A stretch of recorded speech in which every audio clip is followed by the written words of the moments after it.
All right, folks, Keir Starmer thought he'd crushed the Labour left. Turns out it was just taking a nap.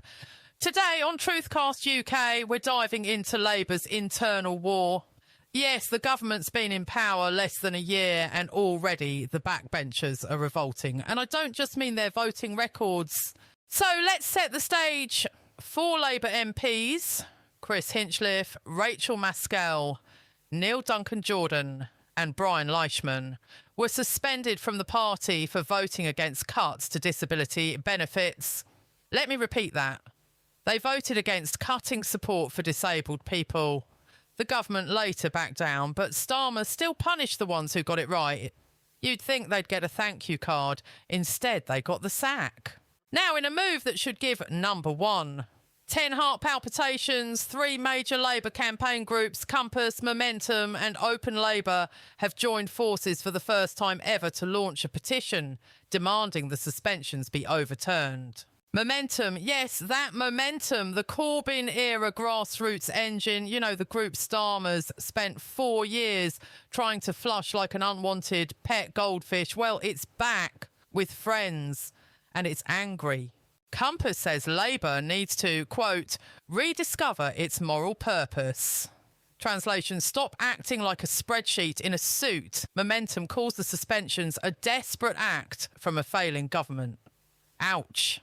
And Open Labour says it's pointless. So now we've got the Labour left calling the Labour government authoritarian, petty and pointless, which honestly could be the new party slogan. But here's where it gets even more awkward. Labour List, the party's own news site, ran a survey asking, was suspending the MPs the right call? Out of 1,161 respondents, 77% said no. Just 19% said yes. In other words, Keir Starmer is now less popular with Labour members than a tax rise on a pint of Stella. And there's more. The statement from Compass ended with a line that should send chills down Starmer's spine. The mainstream of the party will not sit quietly. Which in Labour speak means, prepare for war, Keir.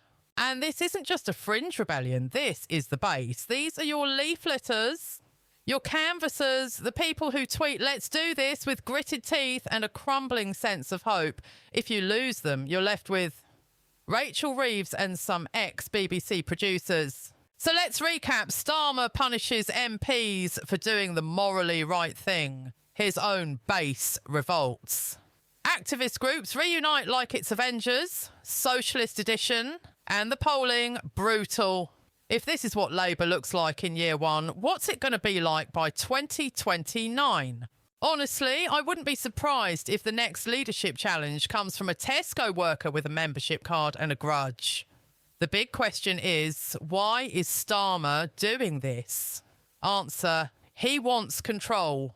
Iron discipline, no rebels, no bad headlines, just pure beige, risk-free technocracy. Unfortunately, you can't run a democracy like it's a HR department. You need moral dissent. You need people willing to say, hey, maybe we shouldn't take money from disabled people during a cost of living crisis. But instead of rewarding moral courage, Starmer reaches for the whip. That's not leadership. That's panic. And here's one final note to Sir Keir, just in case he's watching.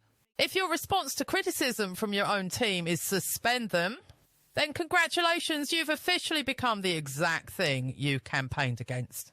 Stick around, folks, because next week we'll be looking at which other Labour MPs are quietly sharpening their knives. And if you like this kind of no-nonsense breakdown, don't forget to like, subscribe and drop a comment with one word to describe the Labour Party right now. My word, leaking.